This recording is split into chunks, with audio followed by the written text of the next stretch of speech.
మీకు తెలిసిన కథ ఒకటి ఈరోజు మీకు చెప్పబోతున్నాను. అయితే ఇందులో మీకు తెలియని ఎన్నో ఇంట్రెస్టింగ్ విషయాలు ఉండబోతున్నాయి. అదేంటో తెలుసుకోవాలనుకుంటే ఈ వీడియోని ఎక్కడ స్కిప్ చేయకుండా పూర్తిగా చూడండి. హిరణ్యకశిపుడు, మన పురాణాల్లో ఈ పేరు మీరు వినే ఉంటారు కదా.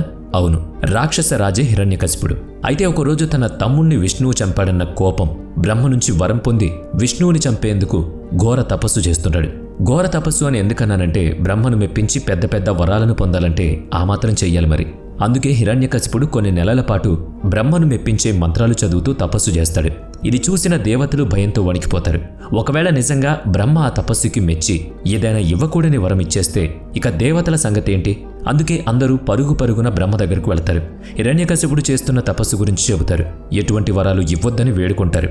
ఇదిలా ఉంటే మరో పక్క హిరణ్యకశిపుడు తపస్సు సంవత్సరాలు దాటుతుంది. మళ్లీ దేవతలంతా బ్రహ్మ దగ్గరకు వెళతారు.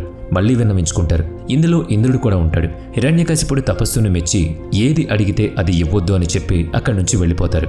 ఆ తర్వాత కొన్నాళ్లు తన కోసం హిరణ్యకశిపుడు చేసిన తపస్సును చూసి తెగ ఖుషి అయిపోతాడు బ్రహ్మ. వెంటనే హిరణ్యకశిపుడి దగ్గరకు వెళ్లి ఏం కావాలో అడిగని చెబుతాడు. అప్పుడు హిరణ్యకశిపుడు తాను అమరుడిగా ఉండాలని కోరుకుంటాడు.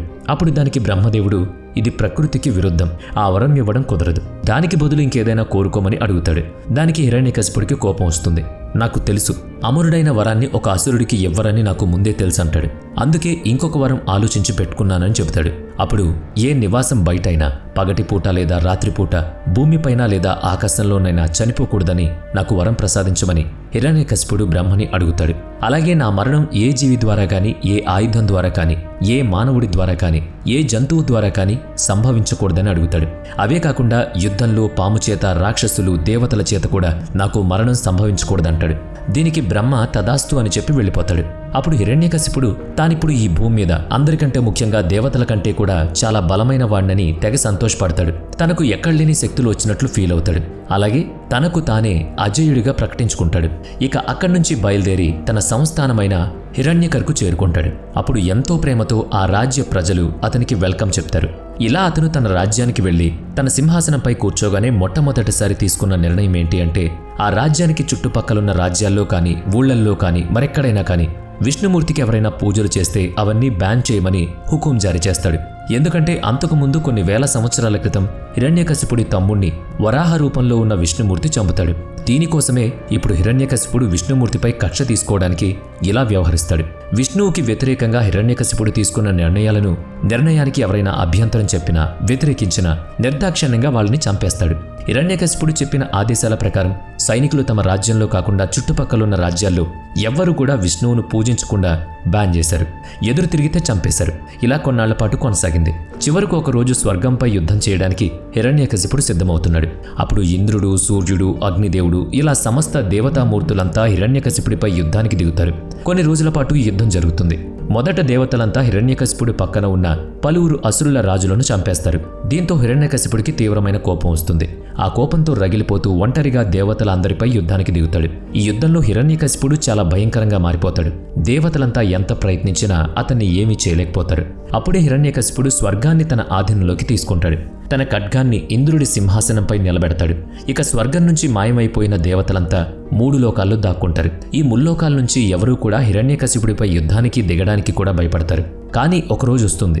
ఆ రోజేంటంటే హిరణ్యకశిపుడి భార్య ఒక బాబుకి జన్మనిస్తుంది. ఆ దివ్య శిశువు పేరు ప్రహ్లాద. ఇక ప్రహ్లాదని చూసిన తండ్రి హిరణ్యకశిపుడు చాలా పొంగిపోయాడు. అతన్ని 3 లోకాలకు కలిసి రాజును చేయాలనుకుంటాడు. ఆ తర్వాత మరికొన్నాళ్ల తర్వాత అనులాద్, షహల్లాద్, హలాద్ అనే 3 కొడుకులు వీళ్ళకి పుడతారు. మరోవైపు ప్రహ్లాదుడు పెద్దవుతాడు. అతను పెరిగి పెద్ద అవుతున్న సమయంలోనే అతనికి విష్ణువుపై ఎనలేని ప్రేమ కలుగుతుంది. అతను గురుకులాల్లో శిక్షణ తీసుకునే సమయంలో విష్ణుమూర్తి ధ్యానంతోనే ఉండేవాడు. చివరకు ఒకరోజు తన రాజ్యానికి వెళతాడు. అప్పుడు తన తండ్రిని చూసి ఎంతో సంతోషంగా పొంగిపోతూ మాట్లాడుతూ తన తండ్రి కాళ్లకు నమస్కరిస్తాడు. కానీ హిరణ్యకశిపుడు తన కొడుకుని చూసి మొదట సంతోషపడినా ఆ తర్వాత అతను చెబుతున్న మాటలను చూసి ఆశ్చర్యపోతాడు. ఎందుకంటే ప్రహ్లాదుడు విష్ణువుని పొగుడుతూ తన తండ్రికి పాదాభివందనాలు చేస్తాడు. దీంతో కోపంతో రగిలిపోయిన హిరణ్యకశిపుడు విష్ణు నామస్మరణ మానేయమని తన కొడుక్కి చెబుతాడు. ఆ సంఘటన అక్కడితో ముగిసిపోతుంది.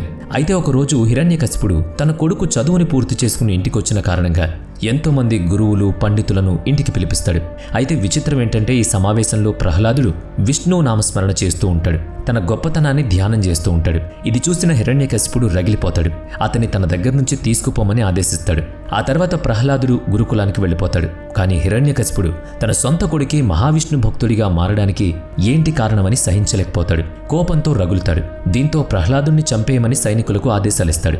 దీంతో చాలాసార్లు ప్రహ్లాదుడిపై దాడి జరుగుతుంది. కానీ ఒక్కసారి కూడా ఏం చేయలేకపోతారు. ప్రహ్లాదుడికి రక్షణ కవచంలా విష్ణు ఉంటాడు. అందుకే అతన్ని ఎవ్వరూ ఏం చేయలేరు. అలా అతన్ని చంపాలని ఎవరు వచ్చినా అందరూ నష్టపోయారు. కానీ ఎవరూ ప్రహ్లాదుడిని టచ్ చేయలేకపోతారు. సముద్రంలో పడేస్తారు, మంటల్లో వేసేస్తారు. ఎన్ని చేసినా కూడా ప్రహ్లాదుడు సేఫ్గానే ఉంటాడు. ఇదంతా విన్న హిరణ్యకశిపుడికి కోపం కట్టలు తెంచుకుంటుంది. ఖచ్చితంగా ప్రహ్లాదుడు అంతమైపోవాలని ఆదేశిస్తాడు. అయితే ఒకరోజు హిరణ్యకశిపుడు మంటల్లో వెయ్యాలని ఆదేశిస్తాడు. కానీ విచిత్రం ఏంటంటే ప్రహ్లాదుడికి ఏం జరగదు. ఎందుకంటే ప్రహ్లాదుడు ప్రతిసారి మహావిష్ణువుని స్మరిస్తూనే ఉంటాడు. అందుకే అతన్ని మంటలు ఏం చేయలేవు. కానీ హిరణ్యకశిపుడు పంపిన వాళ్ళందరూ మాత్రం మంటల్లో కాలిపోతారు. అప్పుడు హిరణ్యకశిపుడికి ప్రహ్లాదుడు ఇలా చెబుతాడు, తండ్రిగారు కూడా మహావిష్ణువుని పూజిస్తే మంచిది. ఎందుకంటే అతనే కదా మనల్ని ఈ లోకలోకాల్ని పాలించేవాడు అంటారు. అప్పుడు కోపంతో రగిలిపోయిన హిరణ్యకశిపుడు తన కొడుకును తన కాళ్లతో గట్టిగా తన్నుతాడు. అప్పుడు ఆ పిల్లాడు చాలా దూరంగా వెళ్లి పడిపోతాడు. మళ్లీ లేచి ఆ మహావిష్ణువే తనని కాపాడుతున్నాడని చెబుతాడు. అప్పుడు నీ దేవుడు ఎక్కడ ఉన్నాడో చూపించు అంటే, ఇదిగో ఇక్కడున్నాడు, ఈ వస్తువుల్లోనూ ఉన్నాడు, అలాగే అందరిలోనూ ఉన్నాడని చెబుతాడు. అప్పుడు కోపంతో ఉన్న హిరణ్యకశిపుడు అక్కడున్న అన్ని స్తంభాలను ధ్వంసం చేస్తాడు. నువ్వు నమ్ముతున్న దేవుడు ఇక్కడున్నాడా అంటూ వాటన్నిటినీ బద్దలు కొడతాడు. ఎంత గట్టిగా కొట్టినా ఆ స్తంభం నుంచి మాత్రం ఏమీ రాదు. అయితే కాసేపటికి ఆ స్తంభం పెద్దగా పగిలిపోతుంది. ఆ శబ్దానికి హిరణ్యకశిపుడు దూరంగా వెళ్లి పడిపోతాడు. ఇక ఆ స్తంభంలోంచి నిజంగానే ఒక పవర్ వస్తుంది. ఆ సభంతా భయంకరంగా మారుతుంది. ఆ స్తంభంలోంచి గర్జన చేసుకుంటూ అద్భుతమైన శ్రీ విష్ణు అవతారం నరసింహస్వామి రూపంలో బయటకొస్తుంది. ఆ అవతారాన్ని చూసి హిరణ్యకశిపుడు వణికిపోతాడు. అప్పుడు అతనికి అర్థమవుతుంది అతనే విష్ణుమూర్తి అని. చాలా భయంకరంగా ఉగ్రరూపంలో ఉన్న నరసింహుడు నడుస్తూ హిరణ్యకశిపుడు ముందుకొస్తాడు. అప్పుడు ఇద్దరి మధ్య చాలాసేపు భీకరమైన యుద్ధం జరుగుతుంది. చివరకు నరసింహుడు హిరణ్యకశిపుణ్ణి తన గదతో కొట్టి ఆ సభ ముఖ్యద్వారం వద్దకు తీసుకొచ్చి వదిలేస్తాడు. అప్పుడు హిరణ్యకశిపుడు అతన్ని ఎవరూ చంపలేరని చెబుతాడు. నరసింహుడు ఇప్పుడు నీకిచ్చిన వరం ప్రకారమే నిన్ను చంపుతున్నానని చెప్పి హిరణ్యకశిపుణ్ణి చంపుతాడు. ఇదంతా చూసిన ప్రహ్లాదుడు మొదట బాధపడినా ఆ తర్వాత మహావిష్ణువు దర్శనమైందని చెప్పి సంతోషపడతాడు. మరోవైపు అసురుల రాజైన హిరణ్యకశిపుడు చనిపోవడంతో అక్కడున్న అసురులంతా పాతాళానికి వెళ్ళిపోతారు. ఇదంతా చూసిన దేవతలంతా సుఖ సంతోషాలతో మళ్లీ వాళ్ళ సాదా జీవనం మొదలు పెడతారు.